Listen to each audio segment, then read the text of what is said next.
but blocks and templates will save you lots of time by making the design work easier. So let's see how to do that. Let's click the plus icon above the container that we just created. And instead of the plus here, this time let's click on the Starter Templates icon. Here, we don't want to import a full page just yet, but instead we want to import part of one called a block. Let's click this, and I could search for what I wanted, or if I scroll down, I might want to grab this one. After clicking it, I'll import the block. And you can see that here. Let's add another, but this time we can add a page.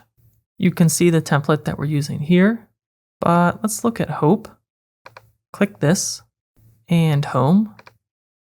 We can look at what we have here and then import this template, and I can close this. And obviously it doesn't make sense to import a whole page here. So as I go through and review, I can delete the containers that I don't need. So maybe I only need this client testimonial from that full page template, and I can make sure to remove everything else.